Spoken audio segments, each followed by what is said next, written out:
Okay. Well, we have towels here, which is easy to do. If you have a mat or a yoga mat, that'd be fine too. So you don't need any fancy equipment. No fancy equipment Just is put necessary. some towels or a blanket down. Mm-hmm. Okay.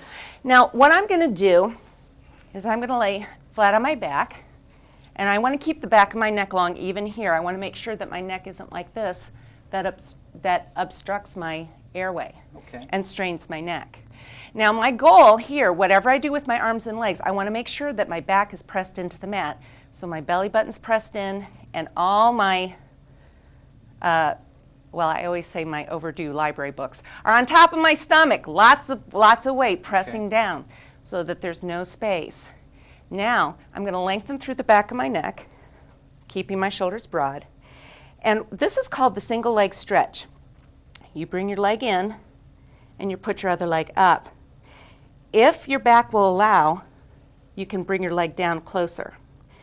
And I'm going to keep both hands on my knees, although generally it's like this, but I don't want to confuse people because they tend to go like that. So both hands are on the knee, the back of the neck is long, my eyes are towards my navel. I'm going to pull to inhale, switch, and pull to exhale.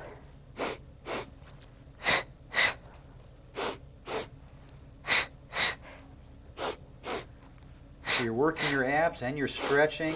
Even getting a stretch within the spinal canal, because sometimes the body develops adhesions in there that affects low back pain and spinal health. Yes. How many of those do you recommend people do? 10 sets. Okay. And the big thing is if their neck starts getting tired, they can feel free to go ahead and put their head down and just keep going. Okay. If their back starts arching, aim their foot up towards the ceiling. And that is also a very active stretch. So you don't have to hold it. You don't have to hold a stretch for a long time. Another thing that we do is called the double leg stretch. It's like you're doing a leg press, pressing your legs away and your arms. So I'm going to show just the legs first. Again, the back of the neck is long, and I'm going to flex my feet. You press your legs away and then back in. Again, watching the back. Outstanding. Now with the arms come by your ears, but your head doesn't move. And then you sweep your arms around and grab your shins. Then you put them both together.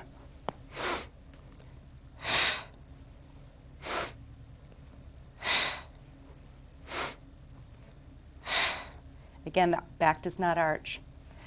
I'm going to do one more on my back. Okay. And it's called the single straight leg stretch. Again, it's an active stretch. Both legs are straight, and you can hold either behind the thigh or behind the calf. And the bigger this split is between your feet, the more intense the challenge is to keep your back plastered. And your shoulders are always up, so the abs are always working. And the back of the neck is long. So you pull to inhale, switch, pull to exhale.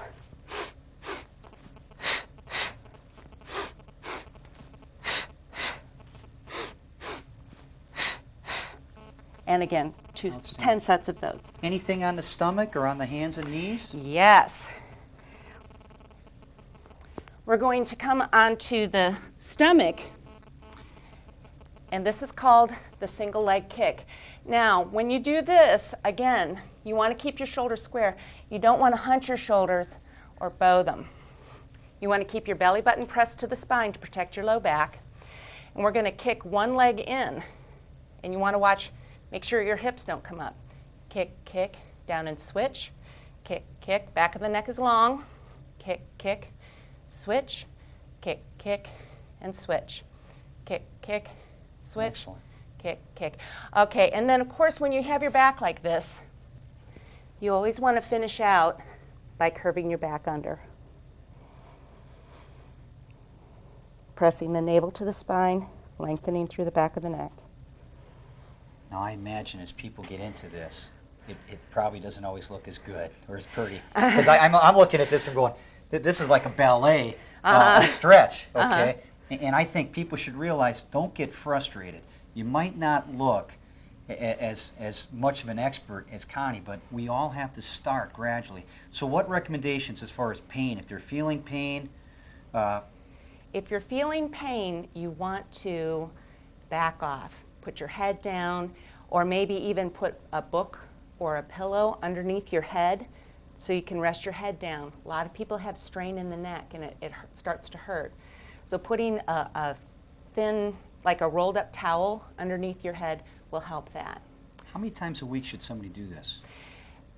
It would not hurt a person to do it up to 3 times a week, although 1 time a week is also very good. Okay, but the biggest thing is, if you don't have a flexibility element in your program, start bringing in some of these ideas. I imagine doing something like this before you go to bed, you're going to sleep better. Doing it before your day gets started, your day is going to be better. I sure appreciate you being here to show some of this stuff to our friends who are our viewing audience. And if you want to get a hold of Connie, you'll probably see her at the YMCA. She's always out there helping lots of people. And once again, thanks again for being here and helping us today learn more about Pilates and stretching. Thanks for having me. Stretch it.